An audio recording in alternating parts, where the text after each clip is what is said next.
All right, so we've talked a little bit about some tools that we might be using that involve cloud computing, and Greg alluded to some of this. So I know from based on our surveys that we have people with a variety of experience levels, so we're trying to fill in any gaps that people might have and talk about some of the basics of how these things work. So this is going to start, though, we have to take a step back to talk about how computer hardware actually works for a moment. This will be very simplified. So if you've ever wondered how computers work, it's actually millions of tiny bees. Just kidding. No, obviously not. But it's actually not that far from the truth. In reality, one of the most important building blocks of a computer is something called the transistor. And they kind of look like this, or they historically did. Basically, they have 3 prongs that can emit or receive current. And that allows them to act like a switch for electrical current. And they happen to have something called silicon, which helps them to act like a switch, which is actually why we call Silicon Valley, Silicon Valley. So it turns out that that's super, super important. So because it has that silicon, it can have this state where if it receives a small amount of current, it becomes conductive and allows current to go through the transistor. If it doesn't get that extra little current, it does not. So we can have 2 states here. We can have the transistor being on, where it allows current through the transistor, or we can have the transistor off, where the current does not flow through the transistor. So you can kind of think of this as, we're biologists, a ligand or ligand gated channel, where we have to have that bound to the ion channel to allow ions to pass through. And when with these 2 states, we end up with sort of what we think of as a 1 or a 0. If it's going through, we have that current, it's a 1. If it's not, it's a 0. And that's how we get the binary code that you may have heard about, those 0s and 1s, which are ultimately based on this current, the lack of current, or the presence of this current through our transistors. And if you like really bad jokes, there's a really bad joke right there. So why is this important? Well, it turns out transistors are absolutely critical for what we are able to do with computing now. They used to be really large. They were at the centimeter scale in the 1950s, and they're now at the nanometer scale. I could not hold one in my hand where you could see it today in terms of the transistors used in computers now. And because of that, there's many, many more. So in the 1970s, we had around 1,000 in a computer, and now we have billions. So why is that important? Well, everything our computer interprets is ultimately coming down to these 0s and 1s. And that's how we code for everything that we're using, all of our data. So in terms of decimal numbers, these are coded by 0s and 1s, which simply add more 0s and 1s. And our alphabet and special characters are also combinations of 0s and 1s. And you've probably heard possibly about bits and bytes, megabytes, gigabytes. So everything is interpreted in terms of size based on these 0s and 1s. So an individual 0 or 1 is called a bit, and we count those in 8, which is called a byte. And then we have units based on the number of bytes, so kilobytes, megabytes, gigabytes, etc. So personal computers today, most of your laptops probably have about somewhere between 500 gigabytes or 1 single terabyte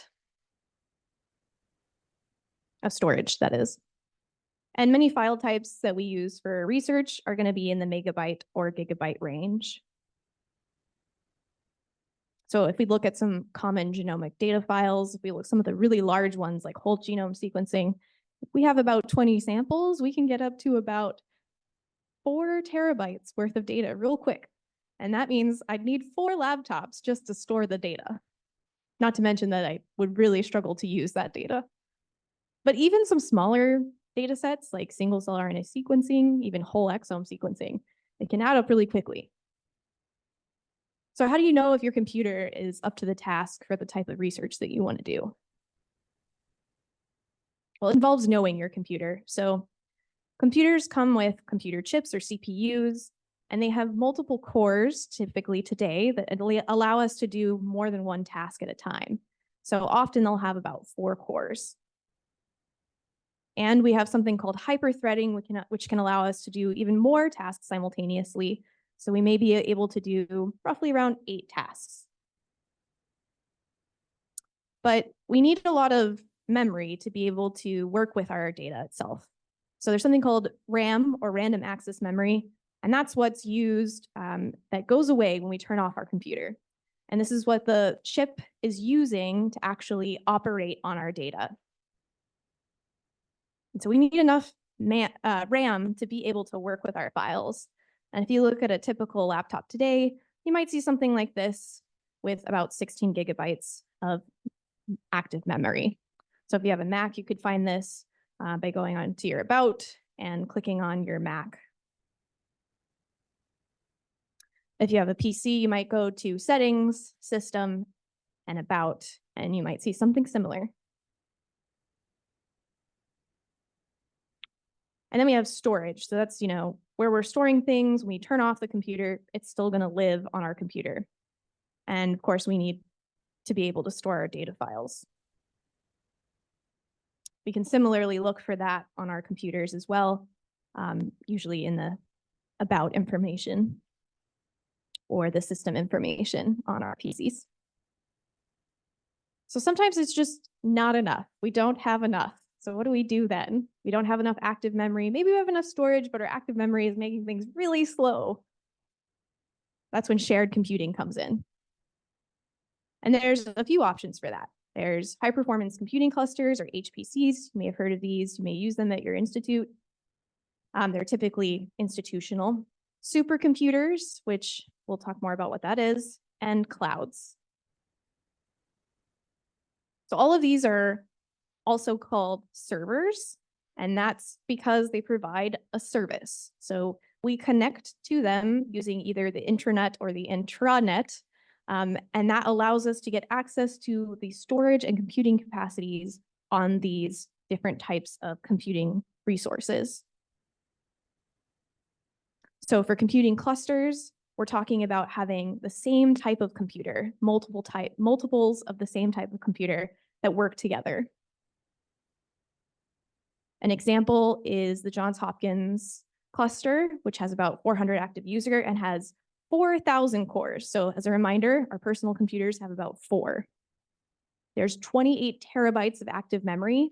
Remember, our laptops have typically 16 gigabytes, so that's a lot better. And 14 petabytes of storage. So a typical laptop has about a terabyte. We're talking 14,000 times. So that's a lot. And then our supercomputers are where we have a computer that has many, many chips. So instead of having our cluster where we have lots of the same type of computer, a supercomputer is a computer that can do a lot. It has a lot of chips within it. This is an example called Stampede, which is part of the Exceed resource, which is something you can use. Actually, it's designed for researchers. And these supercomputers can have so many cores. So instead of 4 like our laptop, they can have millions. So here's an example of some supercomputers in 2022. All right, cloud computing though, that's the really exciting one we're always talking about. What is that? Well, basically it's distributed servers. We have servers geographically in different locations, and that is really useful. So it's basically like we have mini clusters connected to one another. So there's no cloud involved, even though it's in the name. There's nothing ethereal or gaseous about this. They're actually physically housed somewhere. It's a data center with computers. But it's important that this is an option, because the cool thing about this is, unlike other options, if the server is down or the supercomputer is down, you can still work on another server that's part of the cloud. So that makes it more reliable. It's also more reliable because they're typically done through private companies. And these private companies, therefore, have a lot of oversight, making sure everything is secure and working, compared to institutions where they might have the resources or money to have a lot of people running this resource. Also, there's some options that have data and informatics tools that you can use. So you don't have to put the data on your server yourself. Also, some have educational material to help you do bioinformatics work. They help you collaborate with other people, especially if you're working with people outside of your institute. That can be a major problem if you're working on your institutional server. People can't necessarily access your data. And also, it's easier to share what you're doing with the world. All right, so what are some shared computing resources for research?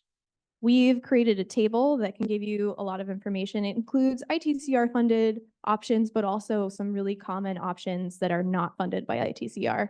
So if you're interested in options for that, please do check this out. There's also a lot of information for data resources for cancer research. So it kind of comes down to this schema. You have to decide, is my personal computer enough? If it's not, you need a shared resource. Should it be local? Should it be your institutional resource? Or should it be something else that's remote that might have more options in terms of data and tools that you can use? So this comes down to the computing requirements you have, the data storage requirements, whether you want to collaborate with people outside your institute. If you need extra privacy protection, this is really important to note. Some of these cloud options are not appropriate for protected health information.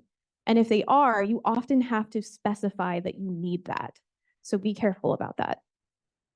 Costs, sometimes there are costs associated with these, but you will be surprised some are actually quite affordable. Galaxy is a really cool option. We'll talk more about that. Again, there's also extra information and guidelines on how to use informatics tools and lots of tools that can be available so you don't have to install them on your server or on your computer. And you can get access to those really large data sets that would take a lot of time to download onto your server. It also comes down to something called interface. So Greg was talking a little bit about this. There's this GUI or graphical user interface option, which is this point and click, which we're probably all very familiar with. And then there's the command line option, which is where you actually type in commands and you tell the computer exactly what you would like it to do. If you're interested in more information about all of this stuff, I have written about it in much more detail in this course about computing, which is available at this link and also at our website. And with that, it is lunchtime, which I think is almost set up. But if there are any questions, I'm happy to take them. You can also have questions for Candace or Greg as well.